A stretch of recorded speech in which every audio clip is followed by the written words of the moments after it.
हाँ बच्चों, चलो तो आप लोग का पहला सेशन में पेपर पैटर्न देखा आप लोग ने, और मैंने आप लोग को दो ऑर्गेनाइजेशंस का एग्जांपल दिया था कि एक organisation if they are using ERP software SAP, तो फिर आप लोग के ये 6 चैप्टर बनते ही नहीं, फिर आपको एक ही क्या बोलते हैं सॉफ्टवेयर वाला कंसेप्ट सिखाना पड़ता, SAP system applications and product. मगर आपका ऐसा नहीं है, आपको उन्होंने ऐसा बताया कि ये आपकी बड़ी बड़ी ऑर्गेनाइजेशंस के कॉन्सेप्ट से मत सीखो, आप मिड साइज़ या तो स्मॉल ऑर्गेनाइजेशन के जिसके नंबर ऑफ़ ट्रांजेक्शन ज़्यादा नहीं है, तो उसमें आपको पेरोल रजिस्टर, ओके मतलब पेरोल का सेटअप एक्सेल में करना है, स्टॉक रजिस्टर भी एक्सेल में करना है, एसेट रजिस्टर भी एक्सेल में करना है, और मॉड्यूल 2 कंप्लीट टैली का। तो बच्चे लोग अब ये वाला जो सेशन है ना, इसके अंदर मैं आप लोग को एक्सेल्स की बेसिक्स दूंगा, वो सारी बेसिक्स जो आपको तीनों रजिस्टर बनाने में काम आएगी, तीनों रजिस्टर बनाने में काम आएगी। ठीक है बच्चों, चलो तो ये आज अभी का session is very very important, because ये अगर आप लोगों ने सीख लिया ना तो रजिस्टर बनाना एकदम इजी आपके लिए, स्टॉक रजिस्टर, फिर आप लोग का एसेट रजिस्टर, या फिर आप लोग का पेरोल का सेटअप। ठीक है बच्चों, चलो तो एक्सेल के अंदर, एक्सेल में स्टार्ट करो और डायरेक्टली आप लोग के सामने मैं रन करके दिखा रहा हूँ। चलो विजिबिलिटी चेंज कर रहा हूँ मैं इसकी थोड़ा सा अराउंड 200%, तो सेल एकदम बड़े हो गए, फर्स्ट क्लास, परफेक्ट। ठीक है, हाँ बच्चों चलो अभी एक कॉन्सेप्ट पहले सीखो। मैं आप लोग एक कॉन्सेप्ट सिखा रहा हूँ कि जब भी आपका डेटा किसी भी डीबीएमएस में, डेटाबेस मैनेजमेंट सिस्टम या स्प्रेडशीट मतलब सामने Excel, DBMS database management system मतलब आपका ओरेकल, आपका एमएस एक्सेस, आपका Libre base, okay SQL server, DBMS या फिर एक्सेल, आपको एक ही टाइप का डेटा दोनों में स्टोर करना है, वो है टेबल।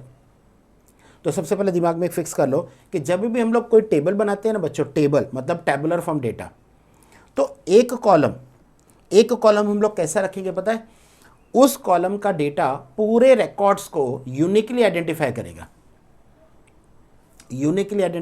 यूनिकली।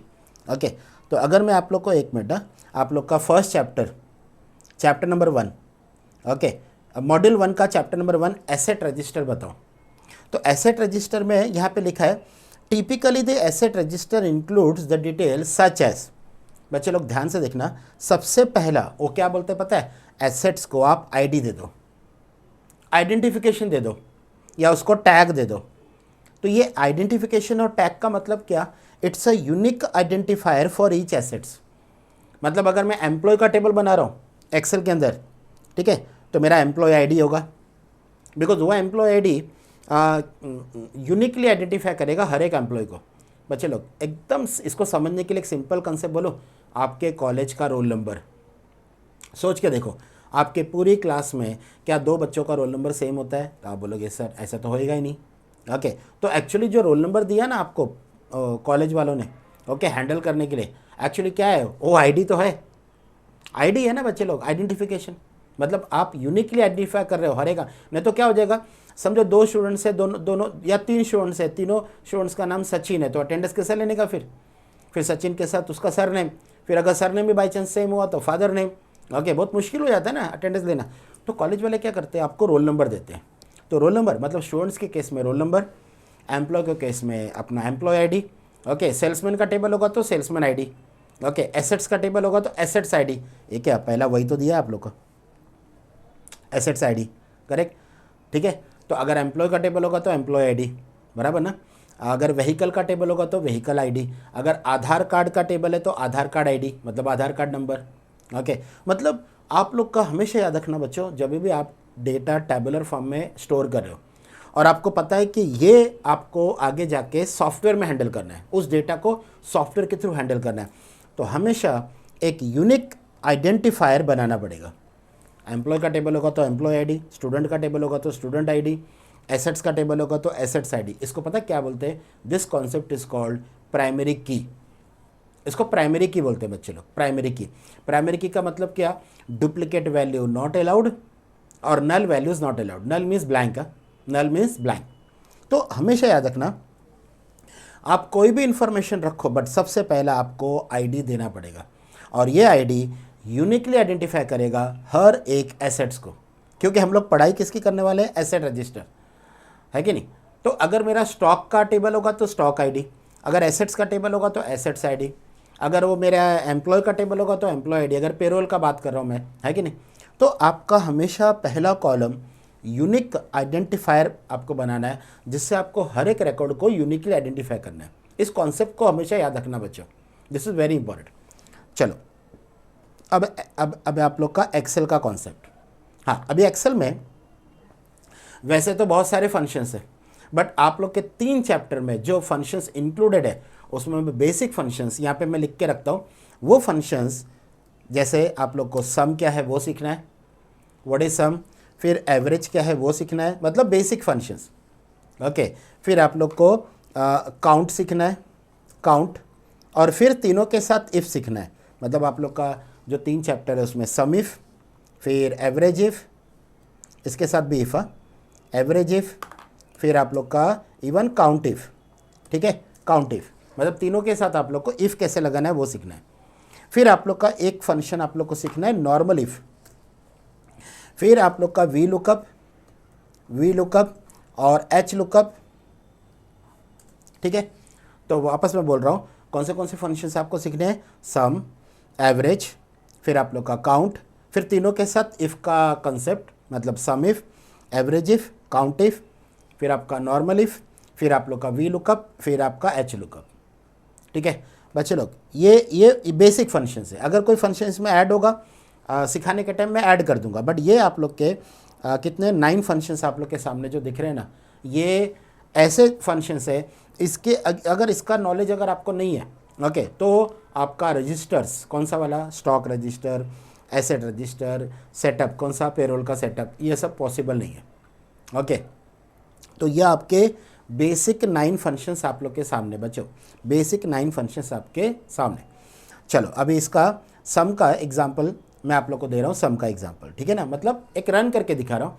बाद में जब हम लोग उसके चैप्टर्स पढ़ेंगे ना, तो उसमें जो एंड में एक्सेल का जो पार्ट है ना, फिर आपको डिफ़िकल्ट ना लगे।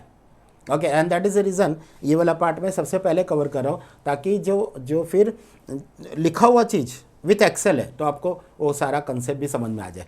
मैं आपको एक मिनट पहले चैप्टर बताऊँ ना, ये देखो यहाँ पर एसेट्स का रजिस्टर है। एसेट रजिस्टर में उन्होंने ये बोला है कि कौन से फील्ड्स उसमें आप रख सकते हो।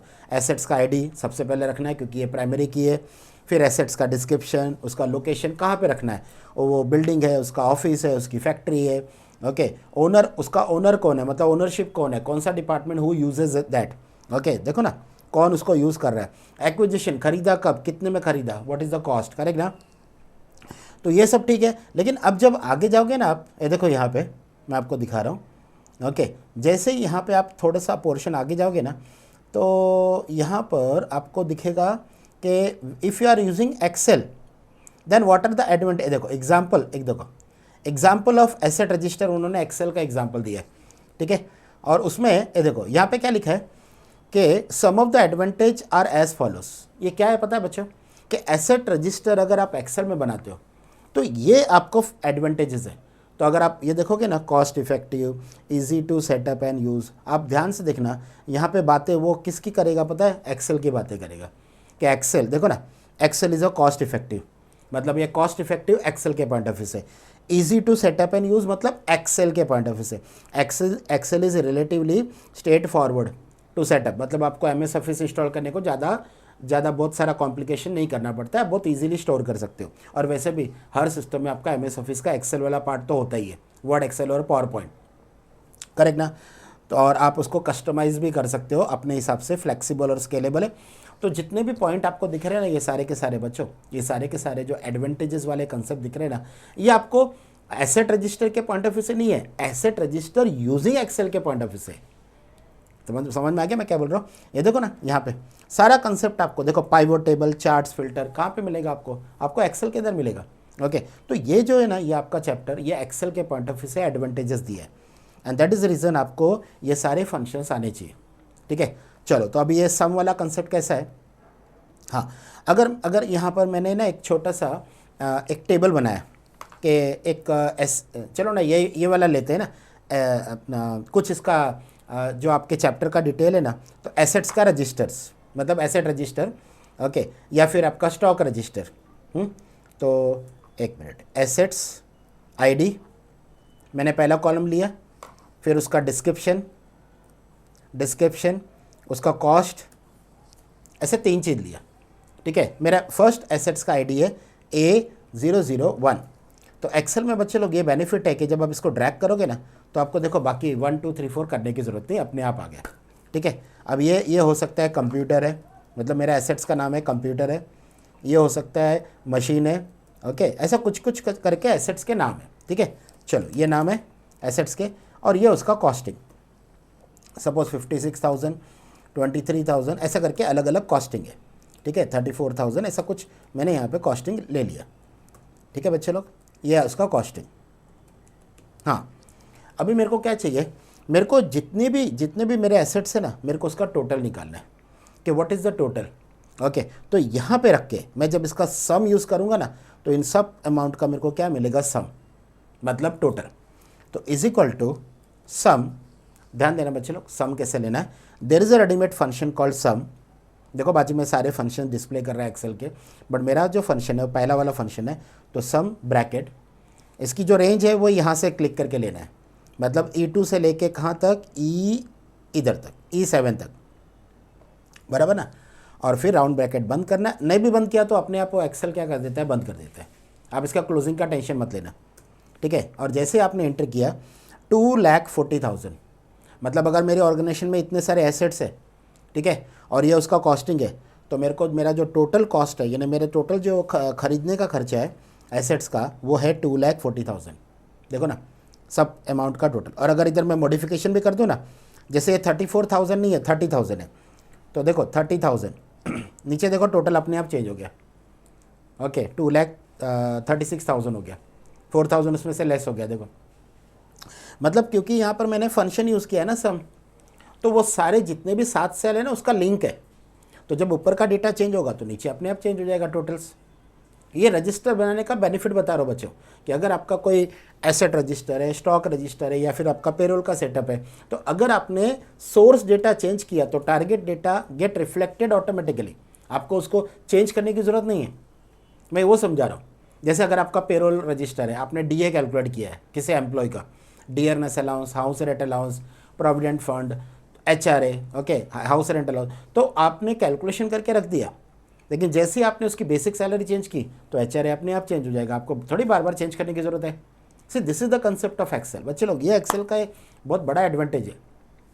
ठीक है, अब दूसरा, अगर मेरे को इसका एवरेज निकालना है, I want to find out the average, चलो ये बाजू वाले सेल में इसका एवरेज निकाल लें, इज इक्वल टू एवरेज। आप लोग को याद क्या रखना पता है बच्चे लोग, AVG करके बहुत सारे सॉफ्टवेयर में AVG चलता है, बट एक्सेल में there is a full word called average.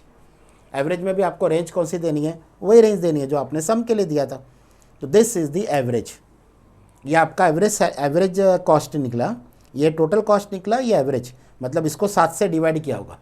देखो अगर आप मैनुअली भी डिवाइड करो ना, इक्वल टू ये वाला सेल डिवाइडेड बाय, ओके, कितना 7 सेल है, बट ऊपर एक हेडिंग है ही ना, तो एक्चुअली देखो ना 6 है, 1 2 3 4 5 6, तो आपको 6 से डिवाइड करना पड़ेगा। और जब आप 6 से डिवाइड करो तो ये भी वही अमाउंट आएगा जो यहाँ पे आया, 39,333। ये देखो सेम अमाउंट आया ना बच्चों। तो जब आपने एवरेज फंक्शन यूज़ किया तभी आपने डिवाइड नहीं किया, एवरेज ने खुद ब खुद आपको डिवाइड करके दे दिया जो भी है। लेकिन जब आपने मैनुअली उसका एवरेज निकाला तो टोटल को डिवाइड बाय 6 किया। क्यों, आपके 6 ये है ना एसेट्स है, उसकी कॉस्टिंग डाल दी और डिवाइडेड बाय 6 कर दिया, तो देखो ये वाला अमाउंट और ये वाला अमाउंट एग्जैक्ट सेम है। ठीक है, हाँ, तो बच्चे लोग by using a function called sum आप टोटल निकाल सकते हो, by using a function called average आप उसका एवरेज निकाल सकते हो, and by using a function called count आप काउंट कर सकते हो how many cells are there in which the values are there. अभी जैसे अगर मैं आपको ये पूरी रेंज बोलूँ बच्चे लोग, ये पूरी रेंज बोलूँ, ठीक है, तो आप बोलोगे तो सर टोटल 7 सेल का रेंज सिलेक्टेड है, टोटल 7 सेल, बट वो 7 एक्चुअली 7 काउंट नहीं करेगा, क्योंकि वो जो टेक्स्ट है ना कॉस्ट, इसको काउंट नहीं करेगा, यहाँ से काउंटिंग करेगा। दैट मीन्स अगर आप इसको काउंट करो, काउंट ब्रैकेट, अभी यहाँ से लेके यहाँ तक पूरा ले लो, पूरा कंप्लीट, ओके, तो आप बोलोगे सर ये तो 7 सेल है, 1 से लेके 7, देखो ना E1 से लेके E7, मतलब टोटल 7 सेल है, तो ये काउंट करेगा 7। बच्चे लोग ये 7 काउंट नहीं करेगा, क्योंकि काउंट फंक्शन काउंट करता है सिर्फ न्यूमेरिक सेल, मतलब जो नंबर्स होते हैं ना ये उसको काउंट करता है, ये टेक्स्ट वाले सेल को काउंट नहीं करता है। तो देखो आंसर देखो 6 है, अगर ये टेक्स्ट वाले सेल को काउंट करता इसको तो ये 7 आ जाता है ना, बट इसको इसने इग्नोर किया, यहाँ से लेके यहाँ तक के सेल को काउंट किया, तो टोटल नंबर ऑफ सेल कितने हैं 6। ये है बच्चे लोग काउंट, मतलब मैंने 3 फंक्शन आप लोग को सिखाया, how to use sum, how to use average and how to use count. अब ये तीनों के साथ अगर कोई कंडीशन अटैच है बच्चे लोग, अगर तीनों के साथ कोई कंडीशन अटैच है तो किस तरह से होगा। जैसे एग्जांपल, ये मैंने ऐसे ही कुछ रैंडमली डेटा दे दिया, अभी मैं इसको ऐसा कर देता हूँ कि ये कंप्यूटर है तो ये भी कंप्यूटर है, क्योंकि ऐसा थोड़ी एक ही कंप्यूटर होगा, ये मशीन है तो ये भी मशीन है, और ये कंप्यूटर है तो ये भी कंप्यूटर है, ये कंप्यूटर है। मतलब इसका मतलब मेरे पास कंप्यूटर्स कितने हैं, मेरे पास 4 कंप्यूटर, और मशीन कितनी है, सिर्फ 2। ठीक है बच्चे लोग, मैं आप लोग को अभी सम इफ, एवरेज इफ और काउंट इफ सिखा रहा हूँ। ओके, एसेट रजिस्टर के थ्रू मैं आप लोग को सम इफ, काउंट इफ और एवरेज इफ का कॉन्सेप्ट दे रहा हूँ। ध्यान से सुनना, अगर मैं आप लोग को बोलूँ कि कंप्यूटर्स मेरे पास है कितने, तो ये रजिस्टर छोटा सा है इसलिए आप देख के तुरंत बोल सकते हो कि सर आपके पास तो 4 कंप्यूटर्स है और 2 मशीन है।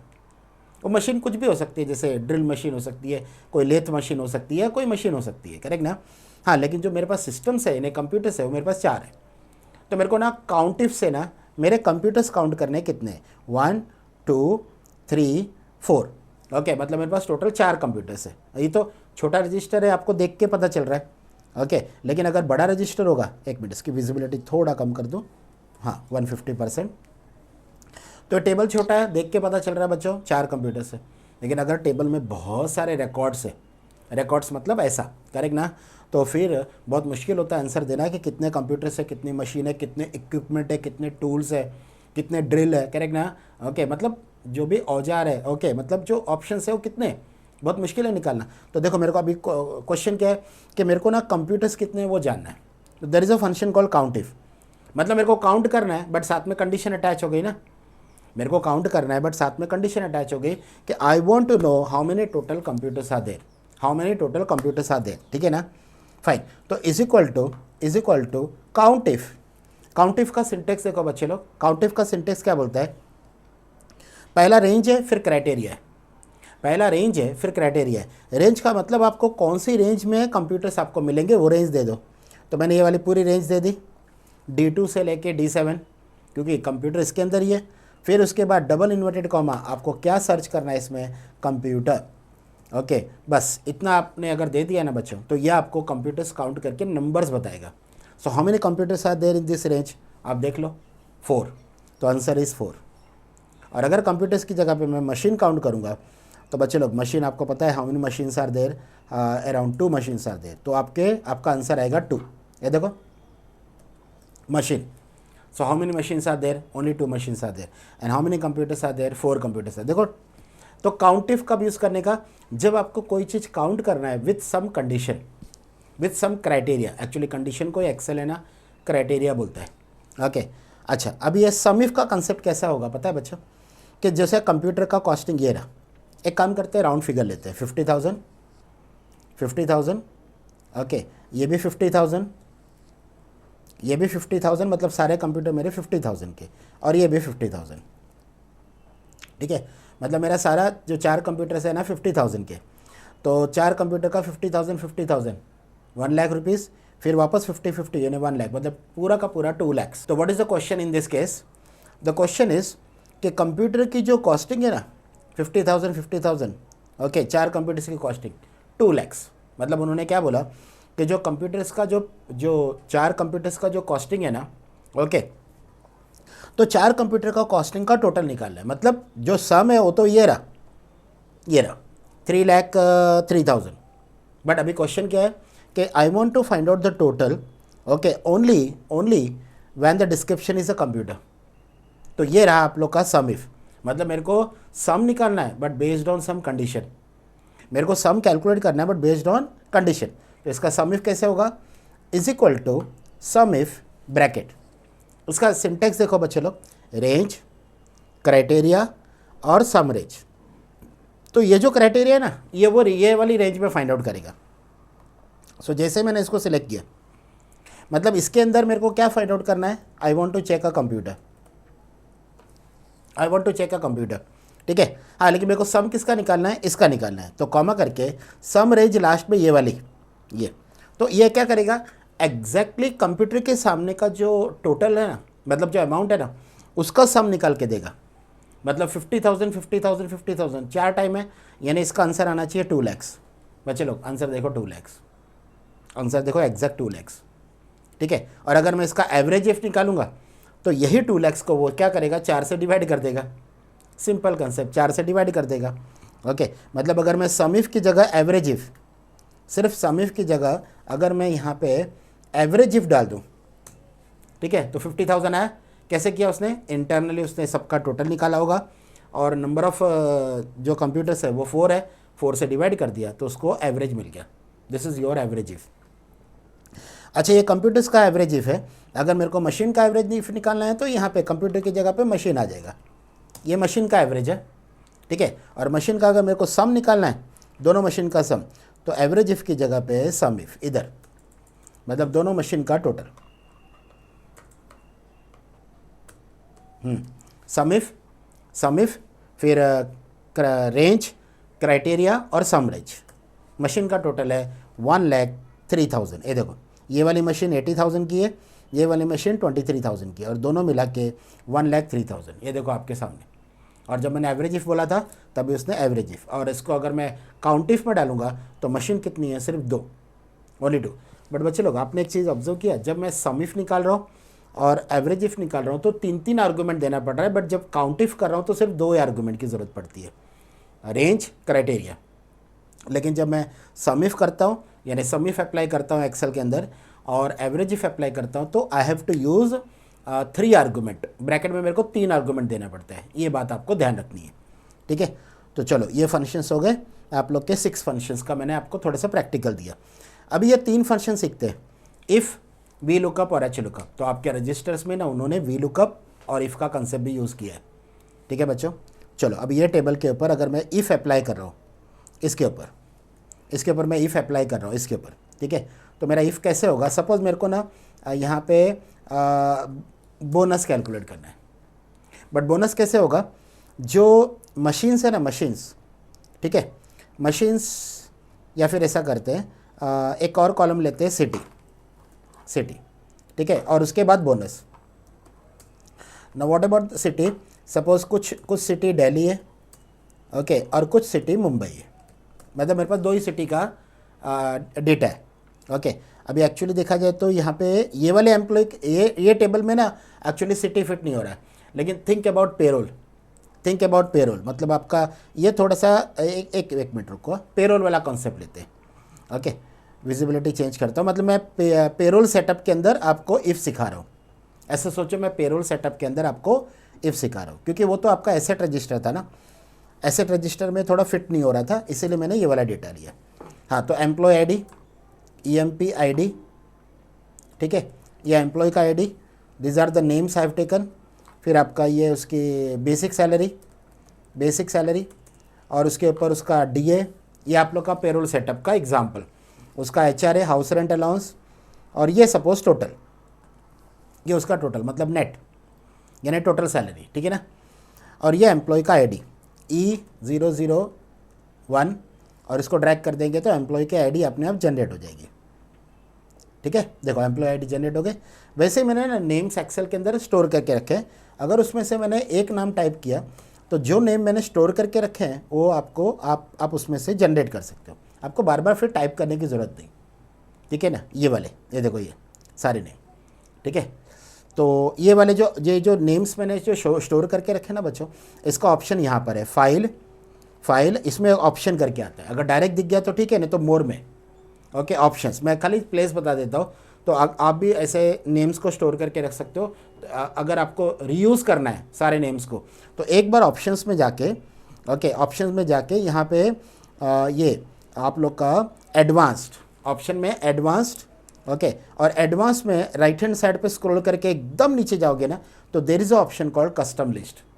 एडवांस में, ऑप्शंस में एडवांस, कस्टम लिस्ट में जाओगे तो देखो यहाँ पर, ये देखो मैंने नाम ऑलरेडी टाइप करके रखे हैं, एंड बिकॉज ऑफ दिस ये इसमें से मैं कोई भी नाम यूज़ करूँगा, नॉट नेसेसरी मेरे को पहला नाम ही यूज़ करना पड़ेगा, कोई भी नाम यूज़ करूँगा तो देखो गुरमीत, राजेश, विवेक, देखो वही सीक्वेंस में मेरे को इधर नाम दे रहा है, देख लो मैंने टाइप किया था गुरमीत, उसके बाद देखो राजेश है तो Rajesh, then Vivek is there Vivek, फिर Bhavesh is there Bhavesh, okay, Narendra is there Narendra, then Pooja is there Pooja, correct. इसमें से मेरे को वो नाम यहाँ, तो यहाँ पे मैंने स्टोर करके रखे हैं और ये सारे नाम मेरे को यहाँ से मिल रहा है।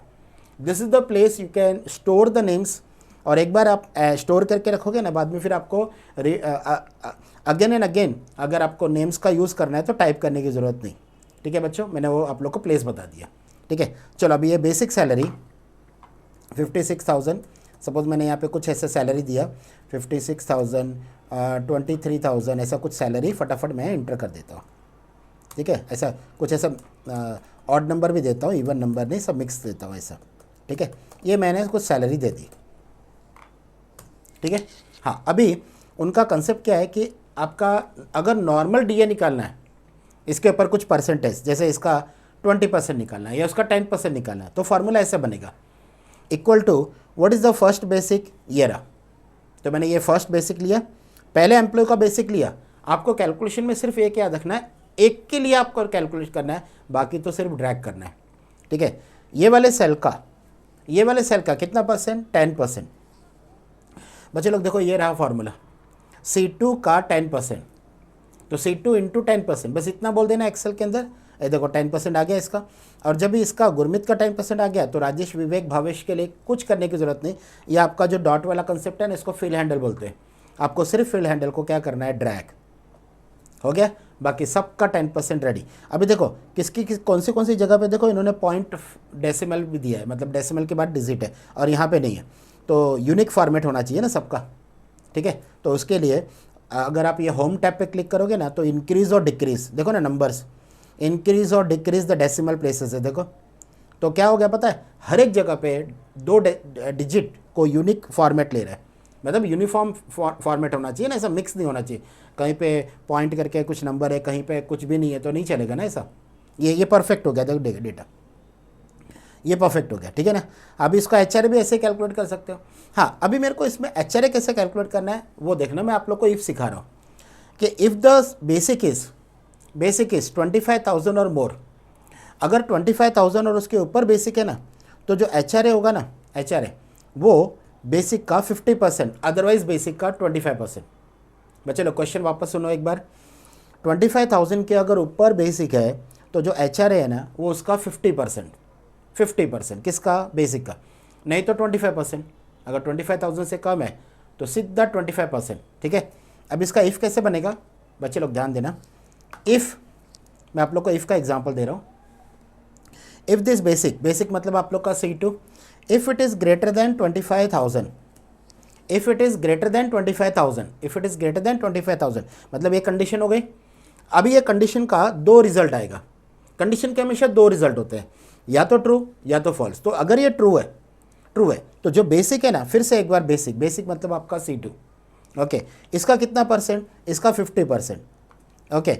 अगर ये कंडीशन फॉल्स है, मतलब 25 या उससे कम है, क्योंकि ये तो ग्रेटर देन है ना, अगर 25 या उससे कम है तो फिर यही C2 का मेरे को कितना चाहिए, 25%, क्योंकि हमने ये प्लान करके रखा था कि इस तरह से इफ़ डिज़ाइन करना है।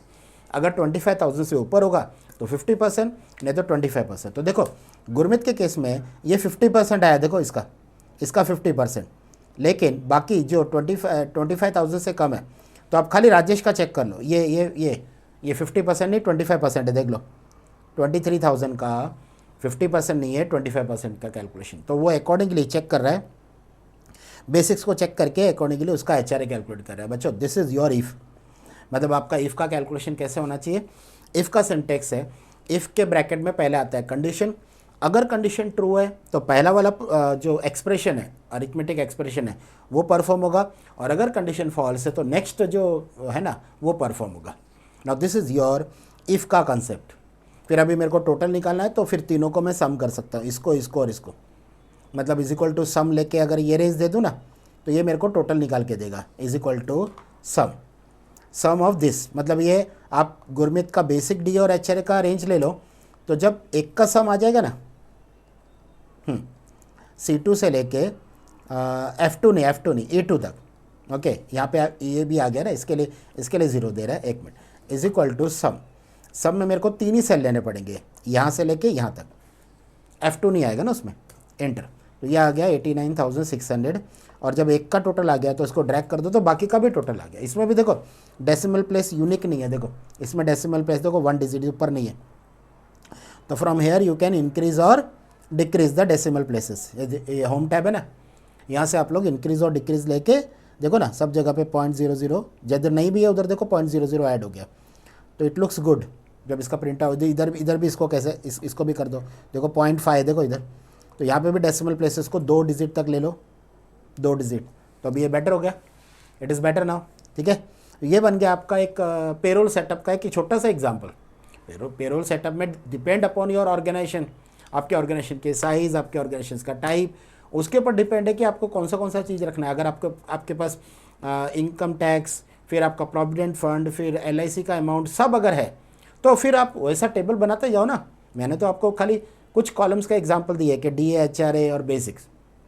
अगर आपके ऑर्गेनाइजेशन में बहुत सारे कैलकुलेशंस है नेट सैलरी को फाइंड आउट करने के, तो वो सारे कॉलम्स बना दो। एक्सेल कैसा है, आपको जितने भी कॉलम्स ऐड करने हैं आप बाद में ऐड कर भी सकते हो। समझो मेरे को यहाँ पे एक कॉलम ऐड करना है, मैं सिर्फ इसको सिलेक्ट करूँगा, राइट क्लिक करके इंसर्ट बोलूँगा, इंसर्ट, देखो सीधा एक कॉलम ऐड हो गया, ओके। फिर बाद में यहाँ पे मैं आराम से उसका जो नया कॉलम है उसको एंट्री कर दूँगा। और आप ध्यान से देखो बच्चों, उसका कैलकुलेशन भी देखो बराबर उसने लिया। मतलब अगर मैं यहाँ पे अगर टोटल कुछ ऐसे नंबर ऐड करूँ तो उसका टोटल भी देखो यहाँ पे ऐड हो रहा है, देखो मैंने 1000 ऐड किया, देखो 1000 ऐड हो गया। मतलब उसको पता है कि ये जो फंक्शन है ना सम, अभी उसको मैंने स्ट्रेच कर दिया, देखो 1000 उसमें ऐड कर दिया, देखो उसने। और अगर मेरे को अगर नहीं चाहिए तो कॉलम को सिलेक्ट करके राइट क्लिक करके मैं डिलीट भी कर सकता हूँ, देखो डिलीट हो गया। मतलब एक्सेल के अंदर जब आपका ये जो पेरोल सेटअप बनेगा या पेरोल रजिस्टर बनेगा या फिर आपका एसेट रजिस्टर बनेगा या फिर आपका स्टॉक रजिस्टर बनेगा, तो जो फ्लेक्सिबिलिटी है ना एक्सेल के अंदर बहुत है। मतलब ऐसा नहीं कि एक बार आपने बना दिया तो फाइनल, आपको जैसा मॉडिफिकेशन करना है आप वैसे कर सकते हो बच्चों। हाँ, अभी ये तो हुआ इफ़ का कंसेप्ट। अब आता है आपका दो फंक्शंस अपने को और सीखना है बच्चों। उसके बाद फिर आपका एक्सेल का पोर्शन कंप्लीट हो जाएगा, वी लुकअप और एच लुकअप। चलो वी लुकअप और एच लुकअप का कंसेप्ट सीख लो। अगर मैं इसको डिलीट करूँ यहाँ से, ठीक है, अभी यहाँ पर वी लुकअप और एच लुकअप का कंसेप्ट कैसा है कि suppose there is a column call city, यहाँ पे एक सिटी का कॉलम भी है, ठीक है, मैंने इंसर्ट किया और इसमें मैंने एक सिटी का कॉलम ऐड कर दिया, सिटी, ठीक है। नाउ सिटी क्या है, सिटी है दिल्ली, मुंबई और पुणे, ऐसा करके 3 सिटी है, ओके, पुणे, ठीक है, दिल्ली, मुंबई और पुणे। तो कुछ रिकॉर्ड मुंबई के, कुछ रिकॉर्ड पुणे के, कुछ रिकॉर्ड दिल्ली के, दिल्ली, पुणे और मुंबई सब मिक्स है, ठीक है। हाँ, अभी मेरे को क्या चाहिए बच्चों, ध्यान से सुनना। अगर सिटी यहाँ पे अगर ये सिटी मुंबई है, ठीक है, तो जो मेरा DA है ना वो क्या होगा और मेरा HRA क्या होगा। इस बार परसेंटेज वाला कंसेप्ट मैं यहाँ पे लिख के रख रहा हूँ कि अगर वो मुंबई है, ओके, तो माय कैलकुलेशन इज़ 50%। मतलब जो बेसिक का कैलकुलेशन होगा ना वो 50% होगा, ठीक है। लेकिन अगर ये HRA मतलब अगर मुंबई होगा तो HRA के केस में इट इज़ 10%, ठीक है, यहाँ पे 10%।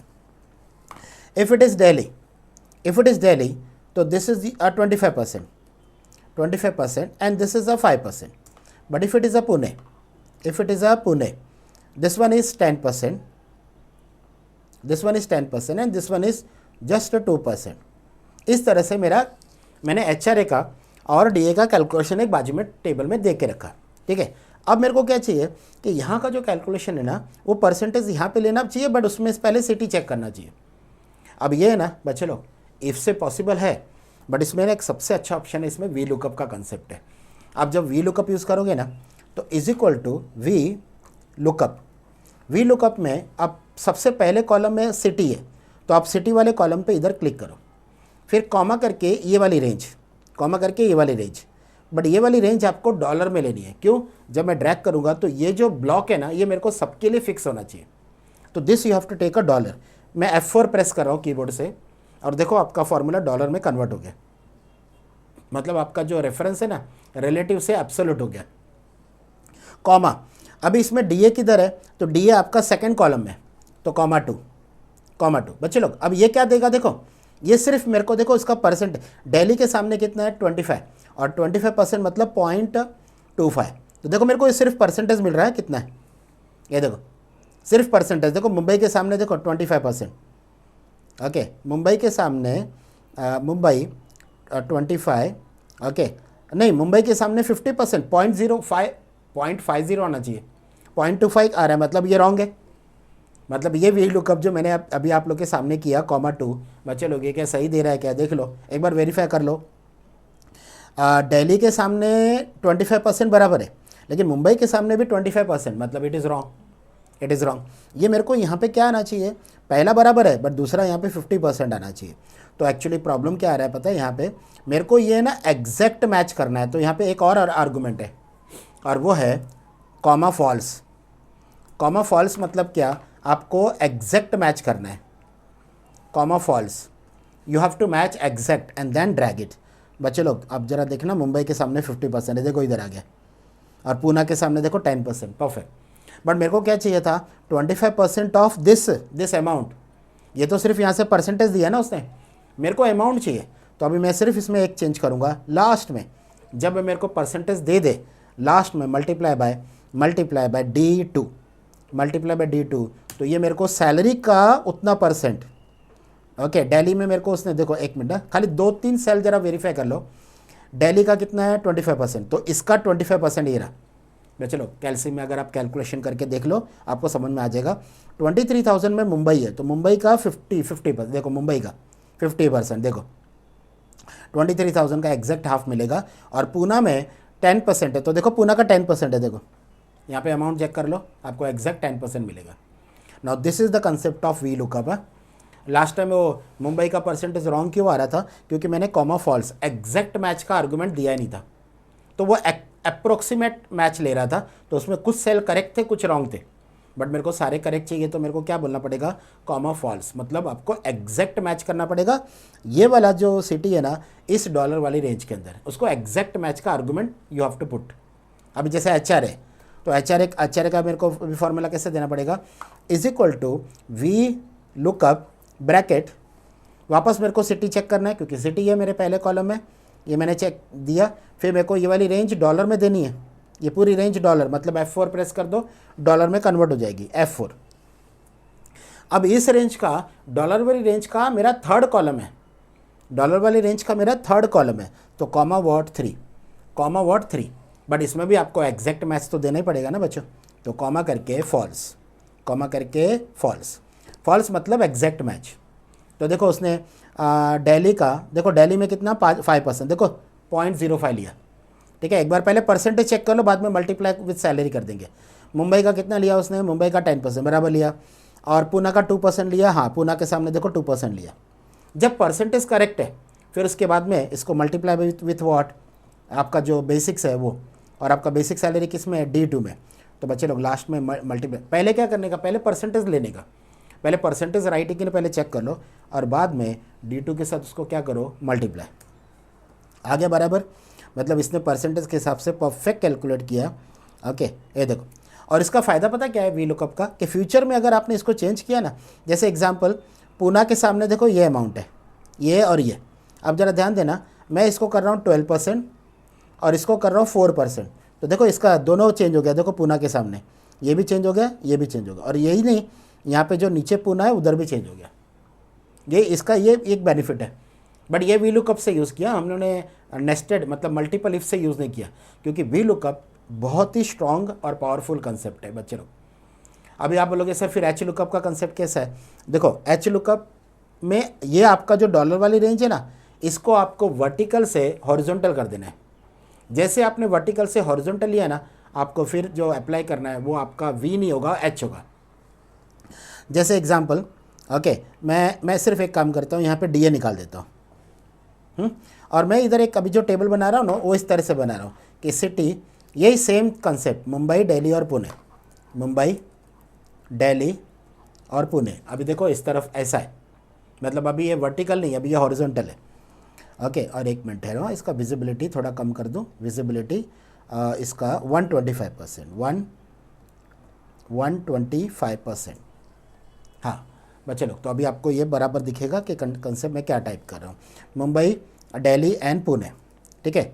अभी इसके सामने ये सपोज डी है, मुंबई को मैं ऐसे परसेंटेज नहीं ले रहा हूँ, डायरेक्ट अमाउंट ले रहा हूँ, 112233 ऐसे कुछ डेटा दे दिया। सिर्फ मेरे को यहाँ पे डी ए वर्क करके दिखाना है आपको कि मुंबई के सामने 11 आना चाहिए और दिल्ली के सामने 22 और पुणे के सामने 33, ठीक है। तो अब इसको वी लुकअप नहीं, now you have to specify H lookup. तो is equal to H lookup bracket. क्या लुकअप करना है, तो पहली रो में सिटी है तो यहाँ से सिटी लेना है, फिर कॉमा, ये वाली रेंज विदाउट हेडिंग है, ये वाली रेंज विदाउट हेडिंग मतलब दिस मच, विदाउट हेडिंग है, विदाउट हेडिंग, और इसको डॉलर में कन्वर्ट कर देना है बिकॉज ये मेरे को फिक्स करना है। तो F4 प्रेस करके इसको डॉलर में कन्वर्ट कर दो। और इस रेंज का सेकेंड रो, ये हॉरिजॉन्टल पहले वर्टिकल था, ऐसा था, अभी ऐसा है, तो इसका सेकेंड रो, हाँ, तो (2) और (2) के बाद में भी एग्जैक्ट मैच, क्योंकि इसमें भी मेरा कंसेप्ट वही है कि मेरे को मुंबई, पुणे और दिल्ली एग्जैक्ट मैच में चाहिए। बच्चे लोग, आपको खाली देखना है, ओके, ये डेसिमल ऑन था ना, इसके लिए वो 0.00 आ रहा है, वो जाने दो। बट वो देखो, दिल्ली के सामने परफेक्ट 22 आया, मुंबई के सामने 11 आया और पुणे के सामने 33 आया, परफेक्ट, देख लो, देखो। और इसका बाद में चाहिए तो डेसिमल आप यहाँ से रिमूव कर सकते हो, अगर आपको इसमें चाहिए ना तो you can remove the decimal from here. तो आपको एग्जैक्ट ये वाला अमाउंट उधर आ गया। फ्यूचर में अगर आप इसको चेंज भी करोगे ना कि इसको 1000 कर दिया, इसको 2000 कर दिया, देखो उधर देखो, मुंबई के सामने 1000, जैसे दिल्ली के सामने 2000, दिल्ली के सामने 2000, इधर 3000, तो उधर देखो 3000 हो गया।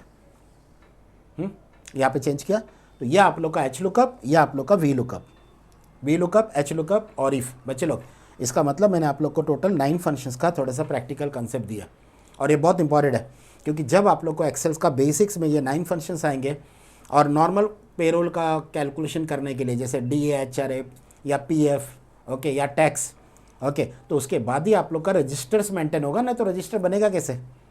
तो ये था आप लोग का बच्चे लोग 9 फंक्शंस का, थोड़ा सा पहले प्रैक्टिस कर लो, सम, एवरेज, काउंट, फिर तीनों के साथ इफ़ लगा दो। इफ़ नॉर्मल में भी आना चाहिए कि नॉर्मल इफ़ कैसे काम करता है, और सबसे मेन ये 2 फंक्शंस, वी लुकअप और एच लुकअप, ठीक है बच्चों। चलो, और प्लस जब तुम लोग के मैं चैप्टर जब तुम लोग को सिखाऊंगा तो उसके अंदर जो फार्मूलाज वगैरह अगर कुछ एक्स्ट्रा आ रहा है, कोई फंक्शंस वगैरह, तो तभी मैं कवर कर दूंगा उसको, ओके। वो टेंशन मत लेना कि ये तो 9 ऐसे फंक्शंस है जिसका यूज़ ऑलमोस्ट हर रजिस्टर्स में आपको आएगा, भले वो स्टॉक रजिस्टर हो, भले वो एसेट रजिस्टर हो, या पेरोल रजिस्टर हो, या पेरोल सेटअप हो, कहीं भी आपको इसका यूज़ तो करना ही पड़ेगा। मतलब ये एक्सेल का बेसिक्स है, ठीक है बच्चों। चलो, अभी मेरा टारगेट क्या रहेगा पता है, जो नेक्स्ट वीडियो सेशन बनेगा वो टैली पे बनेगा, मतलब टैली का बेसिक्स, ठीक है। और उसके बाद फिर 4th वीडियो से अपने चैप्टर्स का अंदर का कंटेंट क्या है, क्या कंसेप्ट दिया है एग्जामिनेशन पॉइंट ऑफ व्यू, वो हम लोग देखेंगे, यानी आपका एक्सटर्नल पेपर में आपको जो आंसर्स लिखना है वो, ठीक है बच्चों।